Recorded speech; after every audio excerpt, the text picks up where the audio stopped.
And specifically, our objectives are to determine if there are similarities in the feeding behavior between Echinothrix and Tripneustes on invasive Gracilaria salicornia.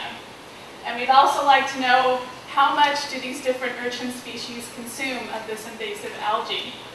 We're concentrating on Gracilaria salicornia because this is an invasive species of special interest for the Big Island, and the outbreak is concentrated in East Hawaii near Hilo where we're working. So we hypothesize that Echinothrix and Tripneustes will consume similar amounts of invasive G. salicornia under experimental conditions of no other feeding choice. To test this hypothesis, we conducted aquarium experiments that involved 4 urchins of each species, 1 per tank, under aeration.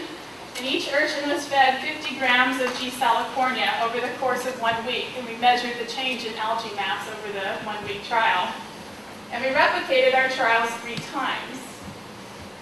Our results indicate that Echinothrix diadema and Tripneustes gratilla will consume invasive G. salicornia at the rate of about 3 grams per day, and Echinothrix calamaris sometimes will consume more. However, there is no significant difference in the amount of feeding rate between species. So we've so far partially met the goals of our second component of our research program, and our results indicate that Echinothrix species do exhibit similar feeding rates on Gracilaria as Tripneustes. Since Tripneustes has already been shown to be a powerful controller of marine algae, our results suggest that Echinothrix may also be an important ally in the control of invasive algae in Hawaii. However, variances in our data are very high. There are big differences in the feeding behavior between individual urchins. And unfortunately, a 2-way ANOVA indicates that there is a significant difference between our 1-week trials. So we're planning to continue with additional replicates to increase our data set.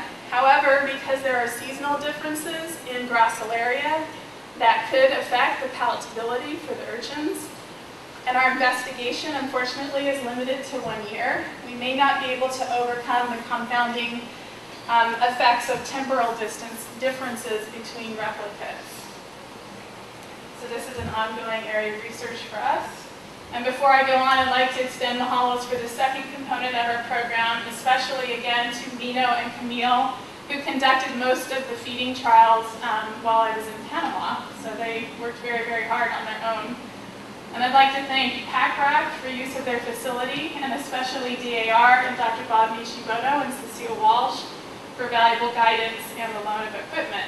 In the third and final research component of our program, we're conducting ecological field surveys, and specifically our objectives are to determine the relative abundances of Echinothrix and Tripneustes.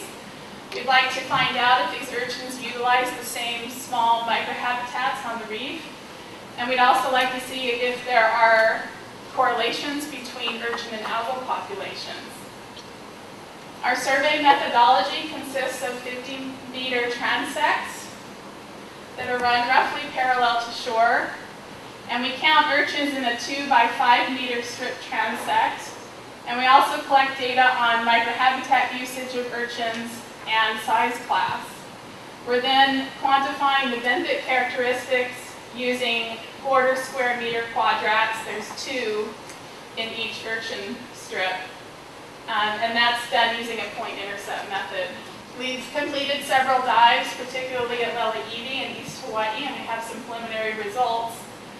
And it looks like E. diadema may prefer the very shallow depths on the reef, whereas E. calamaris may prefer the mid-depth of about 3 to 5 meter isobath.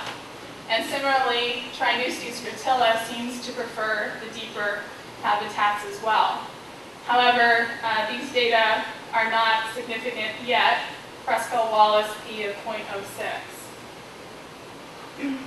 So this is an area of ongoing data collection, and in keeping with our emphasis on student involvement, we've recently recruited an entourage of about 12 student divers who are out getting us data right now.